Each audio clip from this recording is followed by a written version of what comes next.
I'm Trevor, the Chem 2 AEW coordinator for Casa here at Mines, and today I'll be talking about effusion. Effusion is essentially the escape of a gas through a small pinhole. Now we have Graham's law of effusion that states that the rate of effusion is inversely proportional to the square root of the molecular weight. Well, what does that tell us?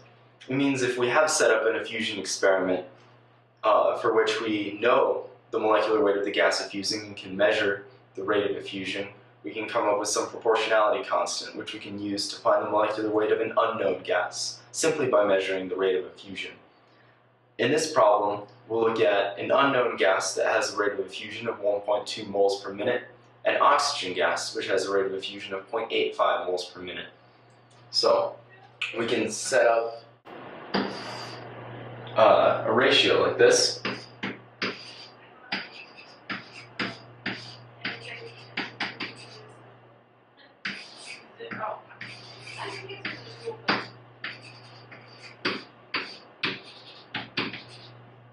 So the ratio of the rates of effusion are going to be equal to the square root of the inverse rates, the inverse molecular ratio of the molecular weights. So oxygen has a rate of effusion of 0.85 moles per minute. Oxygen has a molecular weight of 32 grams per mole. So they're inversely proportional. And we don't know the molar weight of the unknown gas. So here we have set up an equation where we have one unknown and one equation. Thus we can simply use some algebra, square both sides, multiply over by x, divide by that ratio, and get that x is equal to 16 grams per mole is the molecular weight of our unknown gas. So the second part of this question asks you, what could this gas be? Well, 16 grams per mole. We know that carbon has a molecular weight of 12 grams per mole.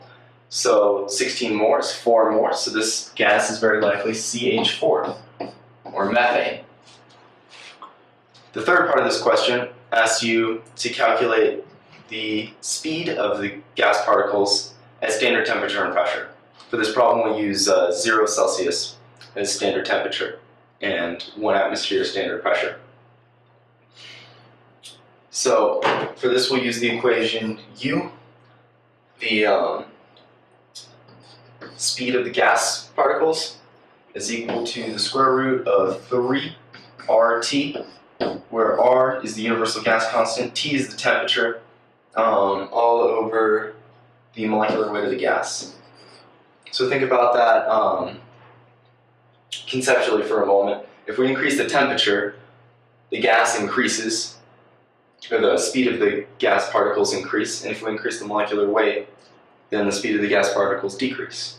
Makes sense? So let's plug some numbers into this.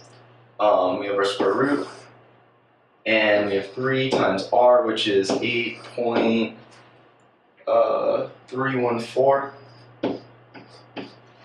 joules per Kelvin mole. And we have the temperature, 273 K.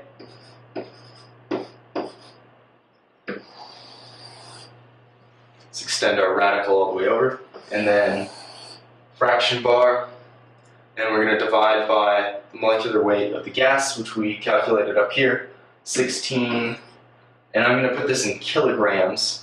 So times 10 to the negative 3 kilograms per mole. Why did I do it in kilograms? Well, because we need these units to cancel out correctly.